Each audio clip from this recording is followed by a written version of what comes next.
الحمد لله رب العالمين، والصلاة والسلام على سيدنا محمد سيد الأولين والآخرين، وعلى آله وأصحابه وأتباعه وأولياء أمته أجمعين إلى يوم الدين. اللهم صل وسلم وزد وبارك على منبع الأنوار سيدنا محمد الحبيب المختار وآله الأبرار وصحابته الأخيار، صلاة تحفظنا بها من شر الأشرار وكيد الفجار ومن فتن الليل والنهار. مسلمانان ئیمانداران، سەلامی خوای گەورەتان لەسەر بێت. داواکارین لە خوای تەبارەک وتەعالا تاعەت و عیبادەت و ڕۆژووی مانگی ڕەمەزانمان لێ قبوڵ فەرمێت. خۆمان و باوک و دایکمان لە عوتەقا و ئازادکراوانی مانگی ڕەمەزان ئەژمار بکات. مانگی ڕەمەزان و ڕۆژووی مانگی ڕەمەزان، حکمەتی ڕۆژووی مانگی ڕەمەزان لە ئاینی پیرۆزی ئیسلامە. بەڕاستی هەر واجبێک، هەر کارێک لە فەرز و لە سونەت کە خوا و پێغەمبەر صلی الله علیه وسلم دایان ناوە، بێ فەلسەفە و بێ حکمەت نییە. ڕۆژووی مانگی ڕەمەزان کە خوای تەبارەک وتەعالا فەرزی کردووە لەسەر ئومەتی ئێمە و پێشووتری لەسەر ئومەتانی تر فەرزی کردووە، بەڵام لایەندا لێی فەلسەفەی تایبەتی خۆی هەیە، حکمەت و نهێنی و سڕی تایبەتی خۆی تایە. خوای گەورە لە قورئانە ئەفەرمێت: يا أيها الذين آمنوا كتب عليكم الصيام كما كتب على الذين من قبلكم لعلكم تتقون. كتب معناه فريضة. خوای تبارك وتعالى فرمێت: ئەی ئیمانداران، ئەی باوەڕداران، لەسەرتان نووسراوە و فەرز کراوە ڕۆژووی مانگی ڕەمەزان وەک چۆن لەسەر ئومەتانی پێش ئێوە فەرز کرا، واجب کرا. لایەندا لێی حکمەتەکەی لە ئەخیری ئاەتەکەیە: لعلكم تتقون. تەقوا، ئەگەر سەرنجی تەقوا بین، کەلیمەی تەقوا لە لوغەی عەرەبی و زبانەوانیە بە معنە پارێزگاریە، وەکو زۆرێک لە زانانی شوا معنایان کردووە. سەلەفی ساڵحی ئومەتی پێغەمبەری خوا، پێشینە باشەکان لە هاوڵانی پێغەمبەر صلی الله عليه وسلم، لە تابعینەکان، تابعی تابعینەکان، ئەوانەی ئەهلی عیرفان و خواناسان، ئەوانەی کە تێگەیشتون لە قورئان و تەفسیریان کردووە، فەرموویانە تەقوا یانی چی؟ یعنی گوێڕایەڵی پەروەردگار و بێگوێ نەکردنی، بە گوێی بکەیت و فەرمانەکانی فەرامۆش نەکەی، و هەروەها شوکری بکەیت و ناشکری نەکەی. خۆشت بوێ لە بەرنامەکەی، لە پێغەمبەرانی، لە دۆستانی، و هەروەها پشتکەیتە ئەوانەی کەوا دژایەتی خوا و پێغەمبەری خوا و ئەسحاب و یار و یاوەران و مسلمانانەکەن. ئەمە معنای تەقوایان وا کردووە. ئەمەی شەر ئەگەڕێتەوە پاراستن و پارێزگاری. و پێغەمبەری خوا صلی الله علیه وسلم لە باسی ڕۆژووە، حکمەتی ڕۆژوو، ئەویش بە هەمان شێوە کەلیمەی جونەی بەکارهێناوە، قەڵغان. الصیام جونەتون، یعنی پاراستنە. ڕۆژوو قەڵغانە، پاراستنی ئینسانە، چ ڕۆحی، چ ئیمانی، چ جەستەی، کە خوا فەرمێت لعلكم تتقون. فەلسەفەی ڕۆژوو لەوا دەرەکەوێت. خوا بۆیە ڕۆژووی لەسەر فەرز کردوون ئێوە پارێزگاری بکەن، پارێزگاری ئیمانتان، پارێزگاری دینتان، پارێزگاری دنیاتان، پارێزگاری ڕۆحتان، پارێزگاری جەستەتان، هەو جەستەی خۆتانە. خوای گەورە ئەفەرمێت ڕۆژوو پارێزگاری لێ دەکات. ڕۆژوو زاڵبوونە بەسەر نەفس و هەوا و ئارەزووە. کاتێک کە ئینسان ئەو نەفسەی کە دوژمنێتی، شەیطان کە دوژمنێتی، هەمیشە لە کەمینایە، بۆی ئەبێ شتێک بێت بەڕاستی پارێزگاری لەوە بکا کە نەفسی بەهەدەران نەبا، نەفسی بەڕاستی توغیانی پێپەیانەکە.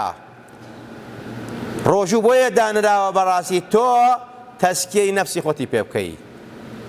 ڕۆژوو تەسکێیە مەدرسەیەکە بۆ ئەوەی کە تۆ تەسکێی نەفسی خۆتی پێ بکەیت تەسکێی ئەخلاقی پێ بکەیت ئەوە تا لە حەزەتی یوسفیان پرسی قوربان ئەبینین زۆر جار تۆ بە ڕۆژووی کە عەزیزی میسری خاوەن دەسەڵات خاوەن پایە فەرمی بۆ ئەوەی کەوا بتوانم بەڕاستی خۆم پەروەردەکەم و بەهۆی ڕۆژووە بتوانم فەقیر و هەژاران لەیان نەکەم کەواتە ڕۆژوو تەسکێیە پێغەمبەری خوا ڕوئەکاتە گەنجانمان ئەزانی ئەو نەفسەی کەوا زۆرێک لە خەڵکی کە بە هەدەرا ڕۆی بە هیلاکا ڕۆی نەفس و ئارەزوو بە هیلاکا بردی فیرعەونە نەمرودە قارونە هامانە تاغوتەکان و زاڵمەکانی سەردەمە نەفسە ئینە نەفسە لەئەممارەة بسوء إلا ما رحم ربي بۆیە نەفس ئیلا بە برسێتی نەبێ بە هیچ شتێک بەڕاستی داناکەوێت ئەگەر نەفس تێر و تۆق بوو ئەگەر نەفس هەموو دائیمە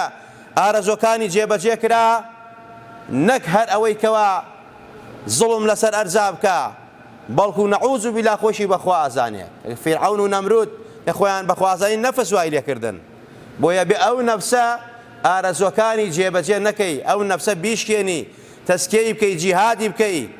بۆی ئەهلی عیرفان و خواناسان هەمیشە جیهادی نەفسیان بە جیهادی ئەکبەر زانیوە ئەوە تا پێغەمبەری خوا ڕوئەکاتە گەنجانمان گەنج کە سەرەتایەتی و پێگا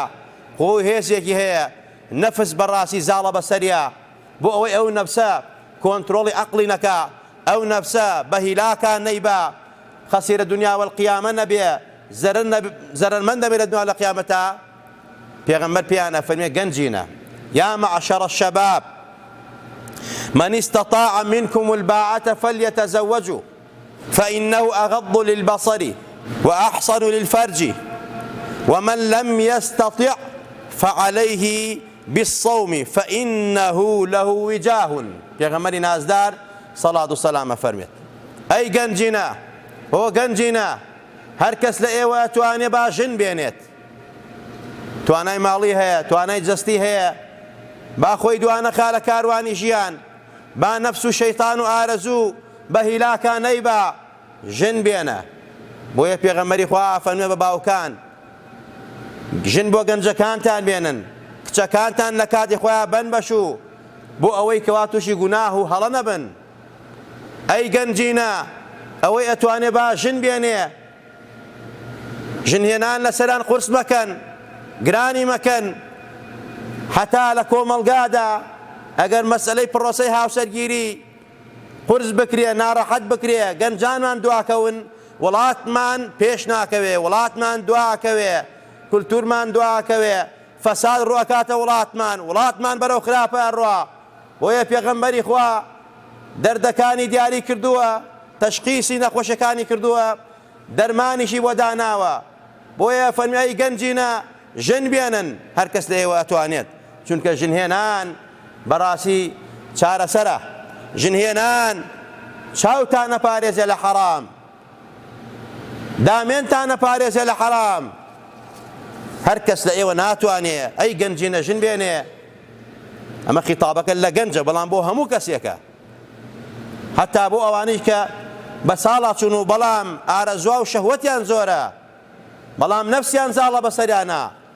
ئەوە تا پێغەمبەری خوا با ئەگەر ناتوانێ با ڕۆژوو بگرێت چونکە ڕۆژوو بەڕاستی قەڵغانە ڕۆژوو پارێزەرە بۆی ڕۆژوو وای لێەکە کە بەڕاستی کۆنتڕۆڵیکە هەمیشە ئەو کەسە لە ژێر ڕەقابەی پەروەردگارا بێ ترسی خوا لە دڵا بێ چونکە ئینسان ئەگەر لە ترسی خوا نەبێت لەبەر خاتری خوا و ڕزای خوا نەبێ 20 سەعات یان 17 سەعات یا 16 سەعات لە بەیانی تا ئێوارە خۆی برسی و تینووی ناکە ئەمە تەنها لەبەر ڕزای پەروەردگارە لەبەرەوە خوا لە خۆی ڕاستیکە کاتێکە ئەم عەبدە ئەم نیەتی ڕۆژۆی هێنا بەم شێوازە بە ڕۆژووە بێ بە تەمای ڕەحم و لوتفی پەروەردگارە بە تەمای ڕەزامەندی پەروەردگارە بۆیە خۆیشی ئەپارێزێ لە هەموو گوناه و تاوانێک ڕۆژوو خەڵغانە ڕۆژوو نەفس لاوازەکە کۆنتڕۆڵێکە بە هەمان شێوە شەیطان و ئەتباعی شەیطان و زڕیادی شەیطانیش لە لای ئینسانی مسلمانی ڕۆژوان بەڕاستی بەند و کۆت و زنجیرە کرێت. چۆن نەفست کۆنتڕۆڵەکەی ئەو شەیطانەیش لاواز ئەبێ لە گیانی توە. ئینە الشەیطانە یەجری مەجرە دەم بەناو خوێنی ئینسانە ئەڕوا وەسوەسە بۆ دروستەکە بە هەدەر تا ئەبا کاری خراپ و پێیەکە، بەڵام لە واقیعە ڕۆژوو وای لێیەکە لاوازیەکە. پێغەمبەرە فەرمێ صلی الله علیه وسلم لە یەکەم مانگی ڕەمەزانە دەرگاکانی بەهەشت دەکرێتەوە، دەرگاکانی جەهەنەم داخرێ و هەروەها شەیاطینی ئەوانەی کەوا شەیطانن، ئەوانەی کە خەڵک تووشی ئیغواکن بە هیلاکە ئەبەن، ئینسان بە فەسادە ئەبەن، ئینسان بەرەو خراپە ڕاکێشن کە نەفس و شەیطانە نەفس و کۆنتڕۆڵ کردووە، شەیطانی بەمە لاوازە بێت لە جسمی تۆدا ناتوانێت کاری خراپت پێ بکە، چونکە تۆ ئەبی بە عەبدی ڕاستەقینەی پەروەردگار. صیفەتێکی مەلایکە و فریشتەکان لە خۆتا جێبەجێەکەی کە فریشتەکان نان ناخۆن، ئاو ناخۆن، هەمیشە یا لە سوجدان یا لە ڕکوعان یەفعەلونە ما یەئمەڕون، ئەوەی کەوا ئەمریان پێکراوە جێبەجێەکەن، لا یەعسون الله ما ئەمەرەهم. ئینسانی ڕۆژوان لە مەقامی فریشتە و مەلایکایە، لەو مەقامایە. بۆیە بەڕاستی شەیطان لاواز ئەبێ، نەفس لاواز ئەبێ. حکمەتی ڕۆژوو ئالەمایە. ئەمە بۆ مەسەلەی ئیمان، بۆ مەسئلەی دینت، بۆ مەسئلەی باوەڕت. مەدرسەیەکە بۆ جیهادی نەفس، بۆیە کە تۆ بە ڕۆژوو بی ناوێ بەس خۆت برسی و تیونیکەی. ئەم ڕۆژوو حکمەتەکەی ئەوەیە کە تۆ کۆنتڕۆڵکە زبانت، چاوت، گوێچکت، دەست، قاچت، هەموو جەواری ئەندامەکانت بەڕاستی لە حەرام دوورکەوێتەوە، دوورکەویتەوە لە حەرام. یەکێک لە سونەتی ڕۆژوان کە عولەما بە سونەتیان داناوە، ئەفەرمون کە خوای تەبارەک و تەعالا لە پاداشتی ڕۆژوە ئەفەرمێت كل عمل ابن آدم له إلا الصيام فإنه لي وأنا أجزي به. هەموو کردەوەی بەنی ئادەم بۆ خۆیەتی، دیارە بەس ڕۆژوو بە تایبەت بۆ منە و من ڕۆژوو پاداشی تایبەتی پێدەمەوە. لە ئەخیرا فەرمێت وإذا كان يوم صوم أحدكم لا يرفث ولا يصغب فإن سابه أحد أو قاتله فليقل إني صائم إني صائم. هەر کەسێک لە ئێوە پاداشت ڕۆژوو کە ئەوەندە گەورەیە ئەبێ بە مەرج و شەرتەکانەوە کە خوا لە پلەیەکی زۆر گەورە باسی کردووە، خۆ پاداشت هەموو کردووە خوا یاتەوە، بەڵام پاداشت ڕۆژوو تایبەتیە. بۆیە ئەفەرمێت هەر کەسێک لە ئێوە ئەگەر بە ڕۆژوو بوو لا یەرفەث، یعنی قسەی فیسق و خراپ و بوتان و جوێن و ئەمانە نەکات. مسلمان دەم پاکە، مسلمان زبان پاکە، ڕۆژوو بێت تەسکەی زبانت بکە، فێرت بکە، فێری سەبر و ئارامیتەکە لە بەرامبەر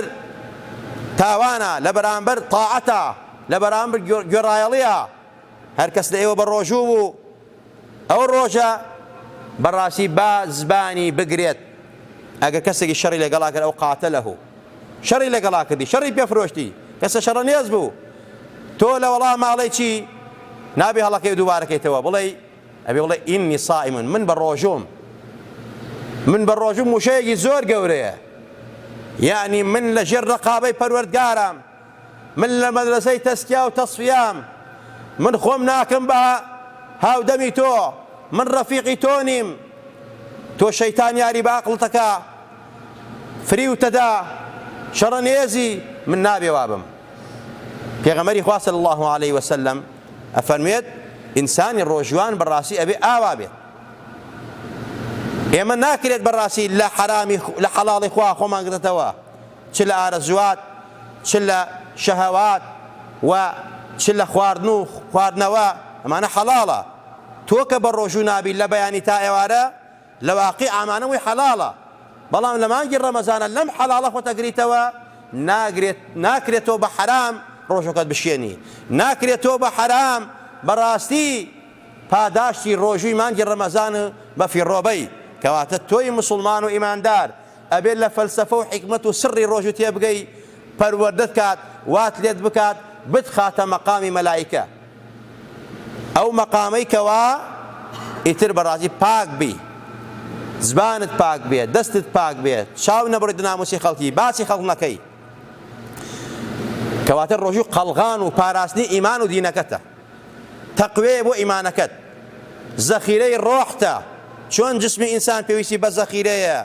بۆ گەشە و نما بە هەمان شێوە ڕۆحی ئینسان پێویستی بەوەیە کە تۆ پەروەردەی کەی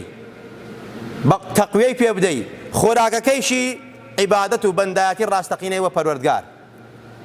و هەروە حکمەتی دووەمی ڕۆژوو ئەوەیە پاراستنی جەستەی تایە خوای تەبارەک وتەعالا کە ئەفەرمێت لەعەلەکم تەتەقون ڕجا وایە ئێوە پارێزگاری خۆتانی پێ بکەن بەم ڕۆژووە ئیمانتان وەکو ئاماژەمان پێکرد و جەستەتان پێغەمبەری خوا فەرمێت صوموا تصیحوا بە ڕۆژوو بە تەندروستی باشە بێ زۆر کەس ئەڵێ ئەوە نییە ئەڕۆینە لای دکتۆر ئەڵێ کە نەخۆشی بە ڕۆژوو مەبە یان مەسەلە ئافرەتە حامیلەی ئەڵێ بە ڕۆژوو مەبە شیردەر ئەڵێ بە ڕۆژوو مەبە بەهەرحاڵ ڕۆژوو چۆن باشە بۆ نەخۆش ئێمە ڕۆژووگرتنەکەیشمان کە ئەگەر وەکو عیلاج بەکاری بێنین بە هەڵە بەکارێنین دکتۆرێک قسەیە جوانەکە ئەڵێ پێغەمبەری خوا ئەمە صوموا تصیحوا یاخوا ئەفەرمێت ڕۆژوو قەڵغانە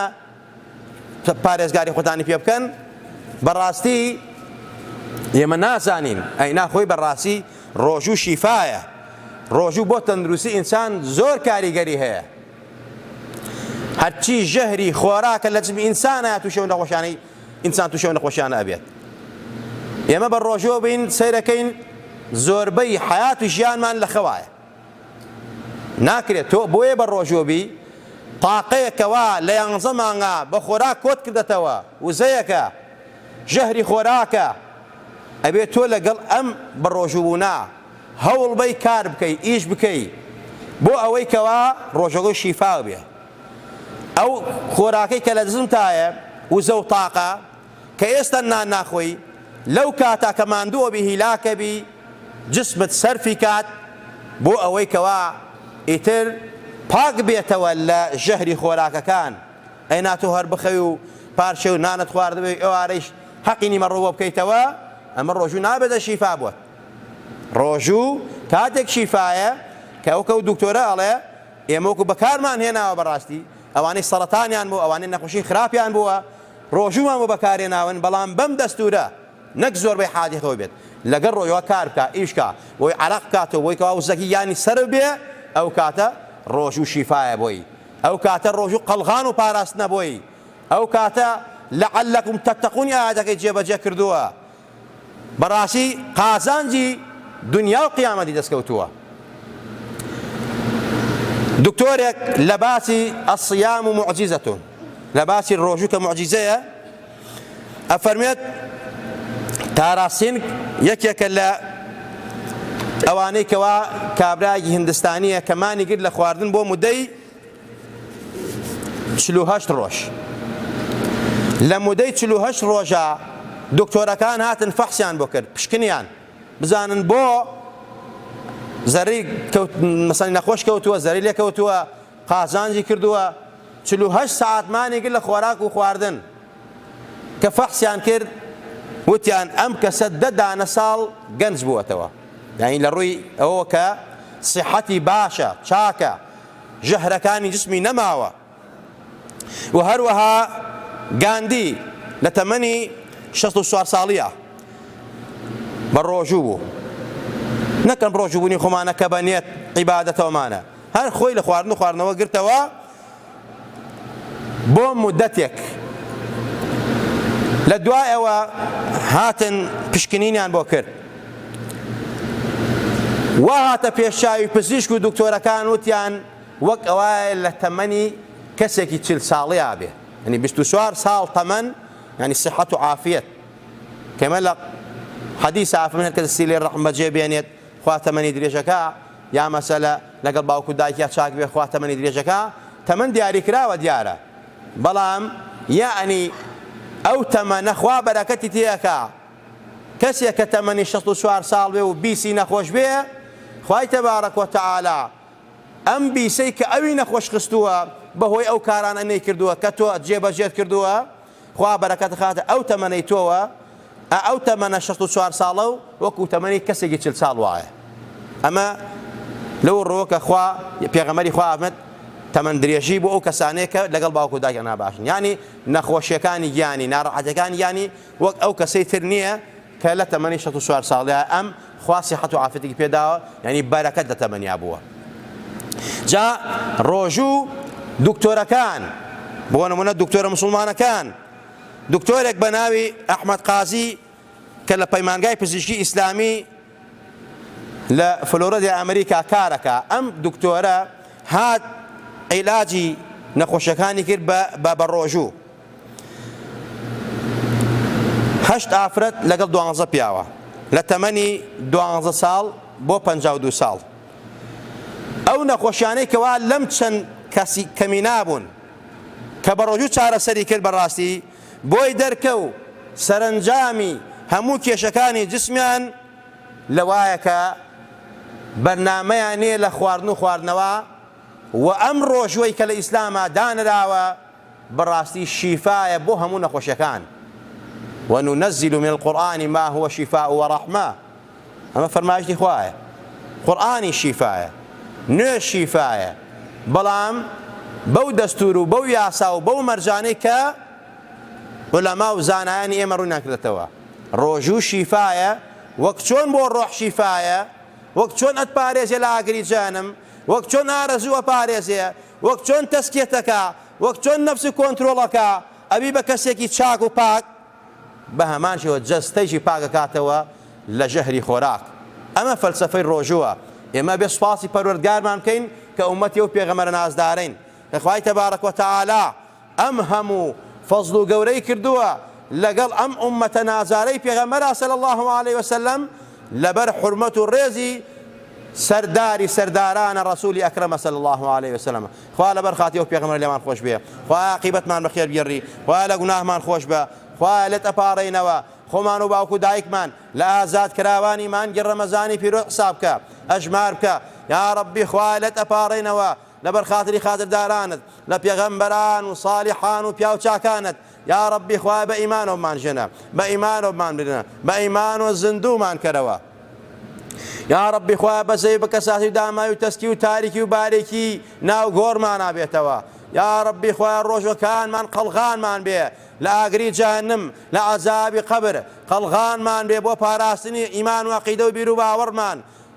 زەخیرەی ڕۆحمان بێ ڕۆحمان ئاسوودە بێ بێتە شیفای جەستە و ڕۆحمان یا ڕەبی خوای گیان لە ڕۆژی قیامەتە پێغەمبەری نازدار لەسەر پردی سیرات وەک بەرقمان پەڕێنێتەوە بانگمان کاو دەرمان نەکا بۆ سەرچیمەنەکانی بەهەشت